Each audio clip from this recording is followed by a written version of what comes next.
need to come up with a good like intro, because right now I don't have one. It's more like, hey y'all, but that's kind of not good either. Anyway, so welcome back. For those of you that have subscribed, thanks. And hopefully we'll continue to grow, even though most of my subscribers are my friends. Awesome. Anywho, so this video is kind of a breakdown of some of my recent reads and 4 of my to be read books, or my TBR. Anyway, the first one is The Way I Used to Be by Amber Smith. So this one follows Eden, who was raped by her brother's best friend right before she starts her freshman year. So this one was a heavy book. I really enjoyed it, partly because of just the perspective and the way that she wrote it. It follows Eden's journey through high school. So each part, there's 4 parts, and each part focuses on 1 year of high school. And so she starts with her freshman, sophomore, junior, senior, that kind of thing. And so it shows how she progresses over those years, and how she's kind of had this slow decline. And the consequences that a lot of people don't talk about, like kind of, they do talk about it, but like the drug use, the sexual promiscuity, and other like small little signs that a lot of people don't necessarily know to look for, which are, she gives up things that she's loved. Toward the end, she starts calling her parents by their name as opposed to mom and dad.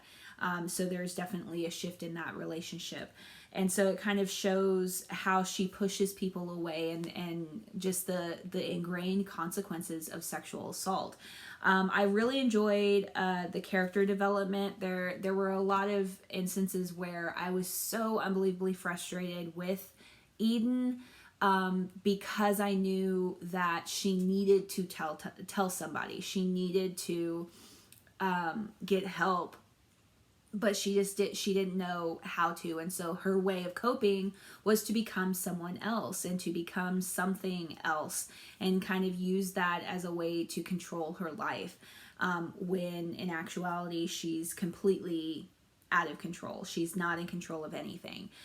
So I really enjoyed this read. It is pretty heavy, but it was still a good book. So the next one that I read was Purple Hibiscus. And so this was suggested to me by another of my teacher friends, and she reads this with her students, and her students read it and really liked it.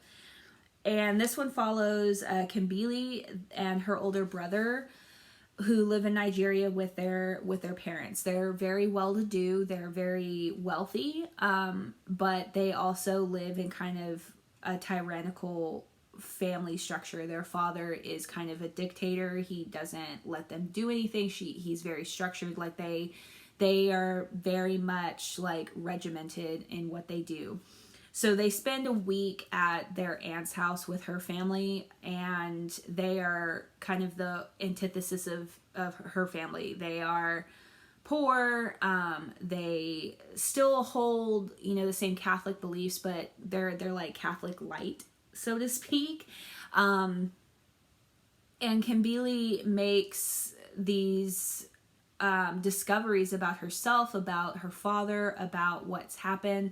Her father is extremely abusive to both the children and the wife, and you kind of see the consequences of that. So it was interesting from her perspective, because Adichie wrote Kimbili in such a way that it made sense for her to be very bland. Like she doesn't really have a personality, because she's not allowed to. She's supposed to be seen, not heard. And even her older brother is the same way. Like their children, they're supposed to be, seen, not heard, and they don't really have a voice in what they're saying, and they're held to such high expectations by their father. So I really like this book just because it was something that I had not read before, or the type of story that I have not read. It is adult fiction. And it's not the typical world that I experience in books, but I liked it just for the simple fact that I was able to see other cultures. Like they use the language, or she uses the language, and just the way the family structure is, and what you're seeing going on in like the subplots. I really like that book. So the next one that I read was Girls of Paper and Fire. So this one was a title that I hadn't heard about. I basically picked it up because I like the cover. I'm a sucker for a good cover. And so this one follows Lei, who is part of the paper cast. So there's 3 casts levels in this world that is built. So she is a paper, and they are basically like straight human. Then you have steel cast, which is slightly higher. They are human and demon, so they have human characteristics, but they also have demon characteristics. Like they'll have a beak for a nose, or feathers, or stuff like that. And then you have the moon cast. They're full demon, so they look straight up like animals. And so she gets taken as a concubine for the demon king. And she's part of the paper girls, and they are the concubines. So they're there for a year, and they basically have to be at the king's beck and call, so to speak. And so the story is kind of following her, trying to come to terms with her position as a paper girl. They are revered, and yet they are basically slaves. And her relationship with Ren, or her love interest, Ren. So this one threw me for a loop because it kind of subverted my expectations of what this book was going to be about. I thought she at first built the Demon King as someone who is going to be that he's a baddie, but he's actually the good guy.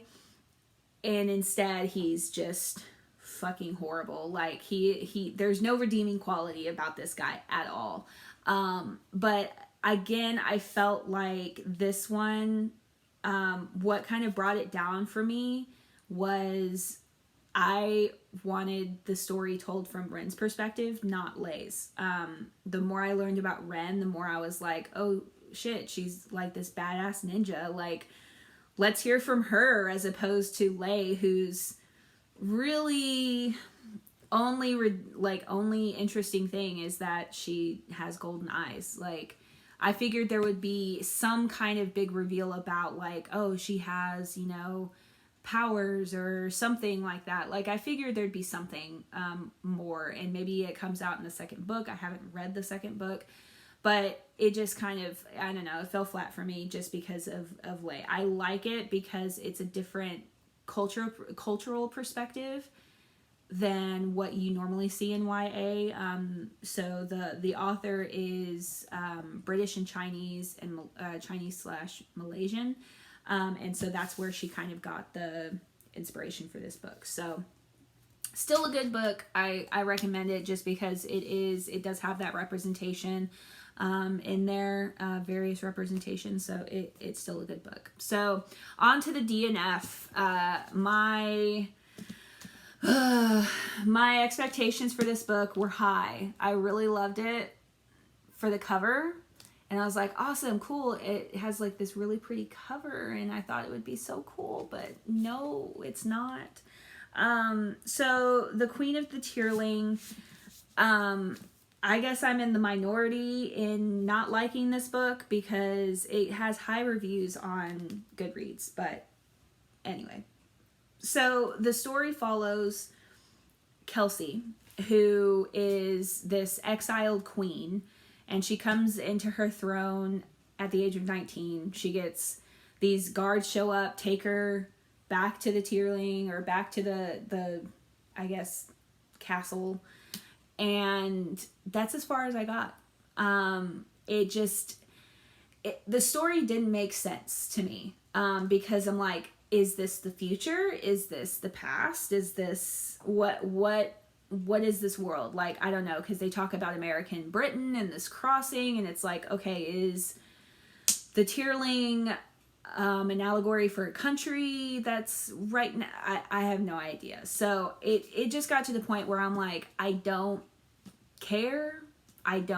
It just didn't interest me. So I DNF'd it. Unfortunately, I bought the other two. Those are getting sold to half price books for like $2. But anywho, so those are kind of the ones that I've read so far. There's another one that I'm probably going to be doing a review for called Dreamland Burning. And so I'll put it right here so you can see the cover.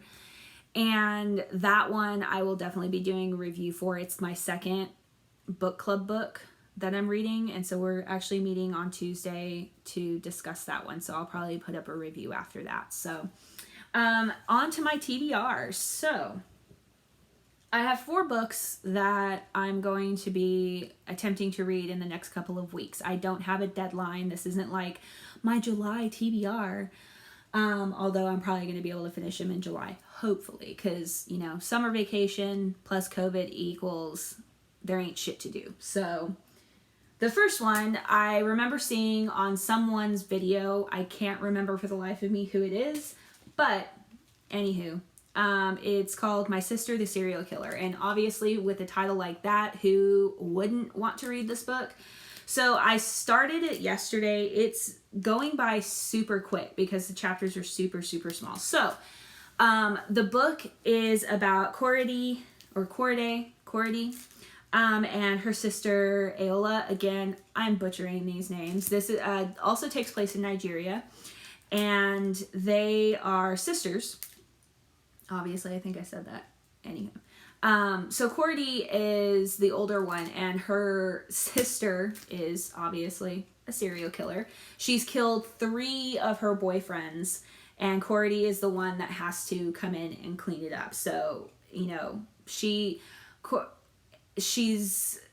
sister is very conceited, and she has never heard the word no. And so Cordy hasn't had an issue with her sister necessarily until she catches the eye of Cordy's crush, one of the doctors that she works for. And, you know, I'm assuming shit's gonna hit the fan with the 2 sisters. So we'll see how that plays out. So right now I'm about 70 pages in, so I'll probably be able to finish this in the next couple of days. And look how tiny this book is. Like it makes me look like a fucking giant, like holding this book. Anyway, I digress. The next one is another on my book club book list called City of Saints and Thieves. So this one is a kind of mystery thriller is what I've been told, and it follows Tina and her mother who arrive in Kenya as refugees from the Congo, and so they're hoping for a better life. Her mom gets a job as a maid in this like super swanky family home and ends up getting shot and murdered, and no one knows what happened. And so Tina has to kind of go into the underbelly of Kenya to figure out who killed her mother. I'm looking forward to reading this one. It was recommended by my school librarian, and so I'm looking forward to that, because you don't have a whole lot, like I don't see a whole lot of like YA, because that one is considered YA.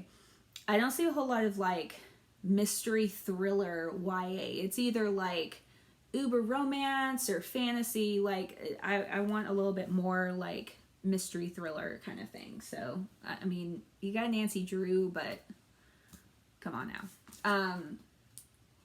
Anywho, so the next one is another recommendation from my school librarian. Shout out to my school librarians out there, or librarians in general.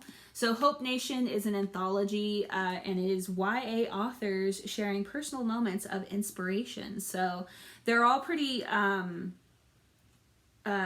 well-known David Leviathan, you have Jason Reynolds, Nick Stone, Angie Thomas. So I'm assuming it's basically just, like it says, stories of personal moments of inspiration. And so we'll kind of see how that goes. I don't really dig a whole lot of like anthologies like this, but again, I trust my librarian with her recommendations, so we'll give that one a go. I need more nonfiction in my life. And the last one is the second in a duology. I want to say it's going to be a duology. I'm not sure if there's going to be a third one, but this is Starsight, and it's the second one in the series. The first one was Skyward. So this is by Brandon Sanderson. So this is one of his YA series. And so it follows Spencer, who is a pilot. And so the first one kind of follows her journey in flight school. She is very much the hothead. She doesn't give a shit about, you know, the reputation that she has because of her father and him being a traitor. And she's had to fight, you know, tooth and nail to get where she is. And I liked her story partly because she's not a Mary Sue. Like, she thinks she's Mary Sue, like she thinks she's badass, but when she actually gets into flight school, she realizes, oh shit, I don't know anything. Like, book smarts versus actually getting in the cockpit and actually flying. Like, she realizes that she actually sucks ass. Like, she's not, you know, she's not as good as she thinks she is. You know, she's a legend in her own mind, so to speak. And so she does realize, like, that there's a conspiracy going on and stuff like that. But Brandon Sanderson does a really good job of giving you enough information to kind of, you know, whet your palate, so to speak, but not enough that he blows every, you know, secret out of the water in the first book.